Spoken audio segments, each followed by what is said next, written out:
kamikaze, sobre redução de impostos, né?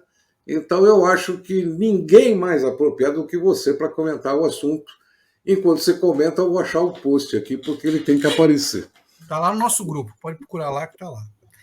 Então, né, esse é um tema que ficou, acabei não participando na última quarta-feira, acabei chegando tarde, né, esse era um tema para eu falar na última quarta, fiquei pensando muito, né, você falou, a gente transferir para essa quinta, mas é um assunto que, considerando a roda viva que são os acontecimentos aqui na terra da jabuticaba, parece que a PEC já foi há muito tempo, né, parece que é um assunto morto, mas como os efeitos dela vão perdurar por anos, eu acho que vale a pena a gente se debruçar sobre esse tema e falar e meditar um pouco sobre ele, né? O Júlio já deu uma introdução aí, falou, né, que foi batizado a PEC Kamikaze. Acho que é legal lembrar o que quer dizer kamikaze, né? Foi o nome atribuído para os pilotos japoneses que, durante a Segunda Guerra Mundial, se sacrificavam pelo imperador carregando explosivos e jogando seus aviões em ataques suicidas contra os navios aliados. E kamikaze virou sinônimo de uma medida autodestrutiva para lidar com um problema. Como o Júlio comentou, foi cunhado pelo próprio ministro da Economia de Bolsonaro, Paulo Guedes. Logo ele, que se diz liberal, vem ajudando a desmontar o arcabouço fiscal do país. Primeiro com a PEC dos precatórios, que a gente nunca pode esquecer, né, que foi a desmoralização do teto de gastos. E agora com esse papinho de devolver o excesso de arrecadação por conta da inflação e da licitação da Eletrobras. Mentira. Até porque o governo já anunciou nos últimos dias cortes no orçamento em áreas importantes para fazer frente aos pagamentos dessa PEC. E pior, essa semana mandou um ofício para as estatais pedindo para que elas antecipem dividendos de 2023. Ou seja, já está garfando o dinheiro do próximo governo. E, por fim, não existe excesso de dinheiro em um país com histórico de déficit público.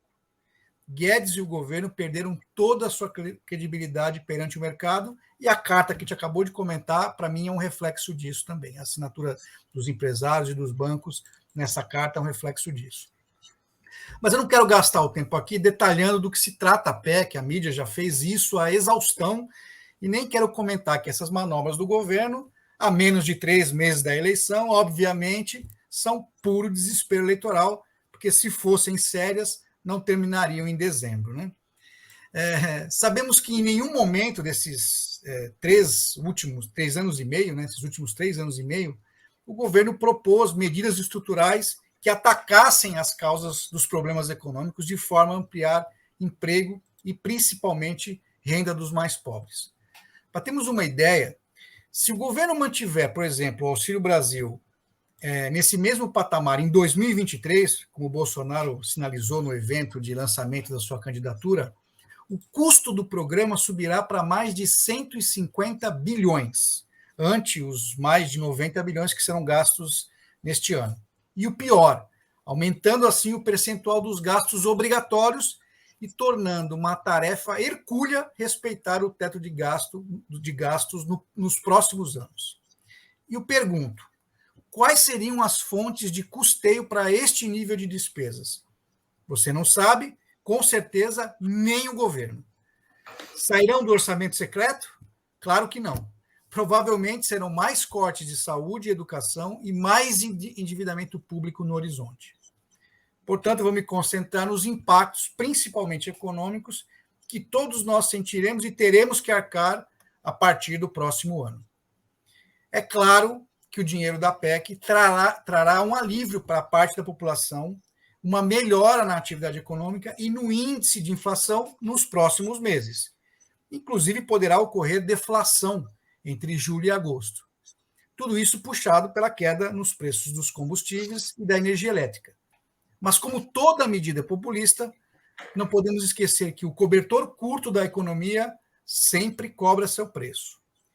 A partir de 2023, os aumentos de gastos, frutos dessas recentes renúncias fiscais, vão continuar pressionando a inflação e, com ela, a necessidade de manter os juros elevados, impactando emprego e renda e detonando o bolso dos brasileiros, principalmente os mais pobres. O governo atua na contramão das medidas do Banco Central.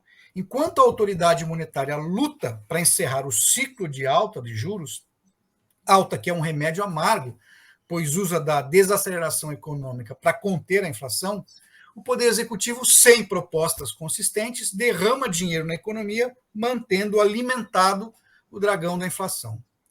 E pergunto, num cenário de juros altos, por que os investidores, até o Jean comentou isso, por que os investidores vão arriscar seu dinheiro em empresas, novos negócios e empreendimentos se a renda fixa paga 14% ao ano com riscos baixíssimos? Ou seja, a manutenção de juros altos significa recessão e desemprego para 2023. Esse descaso com a política fiscal e o descontrole das contas públicas afetam também a cotação do dólar, desvalorizando nossa moeda e diminuindo o nosso poder de compra. Os últimos 2 anos foram um exemplo disso, e todos sentimos o aumento do custo de vida e a queda no nosso padrão de consumo. E não podemos esquecer as consequências da imposição do teto do ICMS, principal fonte de receita dos estados, que além de beneficiar mais as famílias de classe média alta do que os mais pobres, é uma medida que não resolve a volatilidade de preço dos combustíveis, pois ataca as consequências e não as causas do problema. Veja que interessante. É claro que o preço na bomba caiu com o corte dos impostos, mas junto com isso, junto com o preço do combustível no mercado internacional, mas junto com isso, com a queda, o preço do combustível no mercado internacional também vem caindo. E por isso que a Petrobras, após a redução dos impostos, continua anunciando reduções recentemente. Ou seja, as recentes quedas têm a ver, portanto, com a diminuição do preço lá fora, nada a ver com as medidas do governo. É claro que a redução de impostos é sempre desejada, mas ela deve ser precedida de estratégia e planejamento. No caso do corte do ICMS, isso pode afetar, por exemplo, o salário de professores e reduzir investimentos em educação e saúde dos estados. E com isso pode fazer com que os governadores precisem, no futuro, pedir socorro ao Tesouro Nacional para pagar suas contas, o que, na prática, poderá se tornar uma chantagem política, jogando os governadores contra a população dos seus estados e colocando o governo federal como o salvador da pátria. E tem mais. Mais do que todas as medidas paliativas, eu entendo que é uma questão tão ou mais danosa que a desastrosa condução econômica, que é essa PEC, que é a proposta da emenda à Constituição. Um verdadeiro desmonte das regras democráticas promovidas por Bolsonaro e pelo Centrão, que fabricaram um estado de emergência fake, para, na verdade, mais uma vez, estuprar as regras fiscais e, pior, avacalha a lei eleitoral e rasga a Constituição Federal, atropelando os procedimentos regimentais e permitindo gastos irresponsáveis à revelia das leis e do teto de gastos. Um vale-tudo político e um precedente perigoso. Veja, esse estado de emergência não fica restrito ao governo federal. Pode abrir brechas, aliás, também para estados e municípios, para criar gastos extraordinários e, num ano eleitoral, isso é muito temerário. E toda essa esculhambação da República, somada a um orçamento saqueado pelas emendas do orçamento secreto, que é o equivalente do mensalão desse governo, e toda essa gastança promovida pela PEC, que, diga-se de passagem, teve o apoio da oposição e da dita terceira via, infelizmente não conseguirão garantir o prato de comida para milhões de brasileiros em 2023. Ou vocês acreditam que essas famílias não precisarão mais de ajuda daqui a 6 meses? Por toda essa lambança fiscal, não é por acaso que o mercado reduziu as projeções para o crescimento da economia para pífio 0,5% em 2023. E já há até quem indique recessão. A triste realidade é que os brasileiros e o Brasil ficaram mais pobres durante o governo Bolsonaro, e não apenas por causa da Covid ou da guerra da Ucrânia.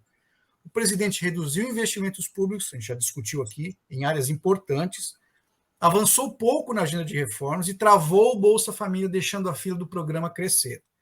Em 2019, portanto, antes da pandemia, o programa Bolsa Família sofreu a maior queda da história, recuando de 14 milhões para 13 milhões de famílias atendidas.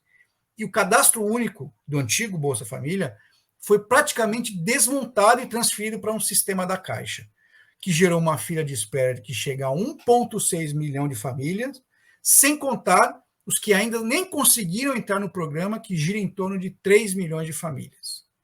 Somado a isso, o Brasil foi um dos países que mais sofreu os efeitos da pandemia, seja quando se olha o contágio e o número de mortos, ou o aumento dos preços de produtos básicos. E um parênteses, acabamos de entrar em uma emergência global em função da varíola dos macacos. E o Ministério da Saúde está omisso. Não há orientação oficial, não há medicamento e vacina e não há coordenação, da mesma forma que aconteceu na Covid. Retomando, um levantamento realizado em 100 países pela Nielsen Media Research, uma empresa global de pesquisa de mercados consumidores, mostra que 64% dos brasileiros declaram ter passado a viver restrições financeiras após a pandemia. O número está bem acima da média global, em que 46% disseram ter passado a sofrer limitações financeiras. A cesta básica subiu 30% no Brasil entre 2019 e 2021, uma variação bem acima do índice oficial de inflação.